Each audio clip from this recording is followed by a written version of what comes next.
ಅಕ್ಕಪಕ್ಕದ ಊರುಗಳಲ್ಲಿ ಆ ಹಳೆಯ ಶಾಲೆಯ ಬಗ್ಗೆ ಒಂದು ಭಯಾನಕ ಮಾತಿದೆ.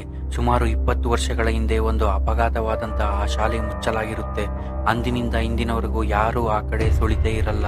ಆದ್ರೆ ಒಬ್ಬ ಹುಡುಗ ಒಂದು ರಾತ್ರಿ ಈ ರಹಸ್ಯದ ಹಿಂದೆ ಸತ್ಯ ತಿಳಿಯಲು ಶಾಲೆಗೆ ಹೋಗುತ್ತಾನೆ. ಶಾಲೆಯಲ್ಲಿ ಹೋಗುವಾಗ ಕೈಯಲ್ಲಿ ಟಾರ್ಚ್ ಇರುತ್ತೆ. ಆ ಟಾರ್ಚ್ ಅನ್ನ ಪಾಳು ಬಿದ್ದ ಗೋಡೆಯ ಮೇಲೆ ಬೆಳಕು ಬೀಳುತ್ತೆ. ನಂತರ ಅಲ್ಲಿ ಕಿಟಕಿಗಳು ಜೋರಾಗಿ ಸದ್ದು ಮಾಡಲು ಶುರುವಾಗುತ್ತವೆ. ಅವನಿಗೆ ತುಂಬಾನೇ ಭಯ ಆಗುತ್ತೆ. ನಂತರ ಅವನು ಕಾರಿಡಾರ್ನಲ್ಲಿ ಹೋಗುವಾಗ ಒಂದು ಕ್ಲಾಸ್ ಅನ್ನ ನೋಡ್ತಾನೆ. ಆ ಕ್ಲಾಸ್ ಒಳಗೆ ನಿಧಾನವಾಗಿ ಹೆಜ್ಜೆ ನಿಕ್ಕುತ್ತಾ ಹೋಗುತ್ತಾನೆ. ತಕ್ಷಣ ಆ ರೂಮ್ನಲ್ಲಿ ಬೆಂಚುಗಳ ಮೇಲೆ ಧೂಳಿದ್ದನ್ನು ನೋಡುತ್ತಾನೆ. ಆದರೆ ಅಷ್ಟರಲ್ಲಾಗಲೇ ಹಿಂದೆಗಡೆಯಿಂದ ಬೋರ್ಡ್ ಮೇಲೆ ಯಾರೋ ಚಾಕ್ ಪೀಸಿನಲ್ಲಿ ಬರೆದ ಸದ್ದು ಅವನಿಗೆ ಕೇಳುತ್ತದೆ.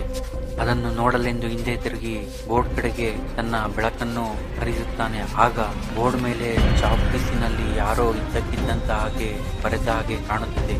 ಅವನಿಗೆ ಇದನ್ನು ನೋಡಿದ ತಕ್ಷಣ ಭಯವಾಗುತ್ತದೆ. ಇದನ್ನು ನೋಡಿ ಅವನು ನಿಧಾನವಾಗಿ ರೂಮಿನಿಂದ ಆಚೆ ಬರುತ್ತಾನೆ.